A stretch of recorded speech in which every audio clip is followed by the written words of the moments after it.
मैंने आपको बताया था कल कि हम गीता पढ़े क्यों। तो कल जो हमने बात की वो तो गीता को जिन्होंने लिखा, लिपिबद्ध किया, उनकी विशेषताएं थी। अब आपको मैं आज बताने जा रहा हूँ संसार के जो महान विद्वान हुए हैं, दार्शनिक हुए हैं, उन लोगों ने गीता पर क्या विचार रखे अपने। सबसे पहले हैं W. von Humboldt, जर्मन के विद्वान। इन्होंने कहा है भगवत गीता विश्व की सबसे सुंदर एवं महान ज्ञान की दार्शनिक कृति है, वॉन हम्बोल्ट में। दूसरे हैं अमेरिका के मनीषी थोरो, बहुत नाम है इनका।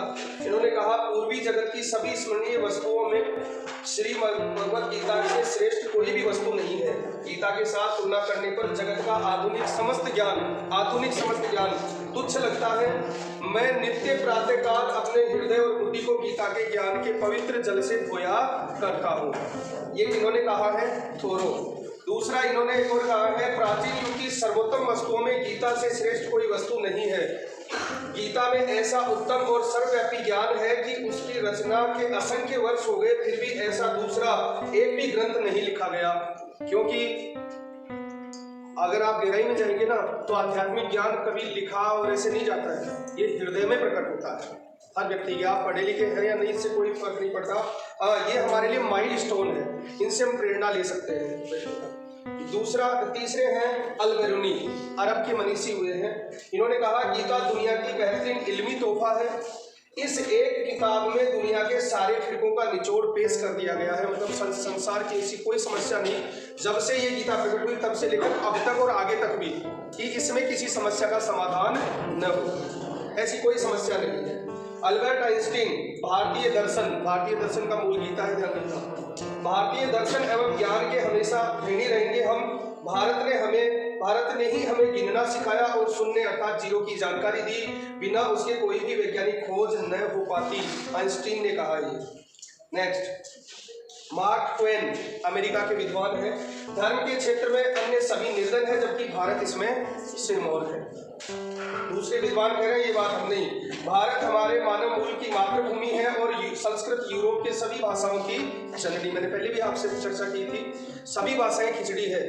अपने मूल शब्द हैं तो किसके पास है केवल, और किसने दूसरी भाषाओं को दिए भी हैं। हाँ, हमारी संस्कृत यूरोप की सभी भाषाओं की जननी है। यह हमारे दर्शन, गणित, विज्ञान, स्वराज्य और जनतंत्र की भी जननी है। इस प्रकार भारत माता अर्थात मदर इंडिया बहुत तरह से हम सबकी माता है। ये कहा विल डुरांट, ये भी अमेरिकी इतिहासकार हुए। फिर देखिए मैक्स मूलर, जर्मन के दार्शनिक हुए हैं। अगर मुझसे पूछा जाए कि इस पृथ्वी पर पूर्ण विकसित मानव ज्ञान कहाँ है, जीवन के सभी गूढ़ प्रश्नों का गहन चिंतन कर उसका समाधान खोजा है, तो मैं भारत का नाम लूंगा। ये किसने कहा? मैक्स मूलर ने। आदि शंकराचार्य, जगत गुरु के नाम से विख्यात हुए। जिस मनुष्य ने गीता का थोड़ा सा भी अध्ययन कर लिया है वह संसार बंधन से मुक्त होकर आत्यंतिक आनंद का अधिकारी हो जाता है। फिर है रोमा रोला, फ्रांसीसी विद्वान, ये भी बहुत फेमस है। मैंने यूरोप और एशिया के सभी धर्मों का अध्ययन किया है, परंतु मुझे उन सब में हिंदू धर्म ही सर्वश्रेष्ठ दिखाई देता है। मेरा विश्वास है कि इसके सामने समस्त जगत को सिर झुकाना पड़ेगा। स्वामी विवेकानंद, गीता वह गुलदस्ता है जिसमें वेदों और उपनिषदों के सभी आध्यात्मिक ज्ञान पुष्प सजे हुए हैं। ये स्वामी विवेकानंद ने कहा। ये इन सब का इंग्लिश ट्रांसलेशन, ये वो मूल रूप से जो फॉरेनर है सबका इंग्लिश में है, वो हिंदी में ट्रांसलेशन है, हमने सुना। अब देखिए भारत के स्वतंत्रता सेनानी, जितने भारतीय स्वतंत्रता सेनानी थे सबने गीता को पढ़ा भी।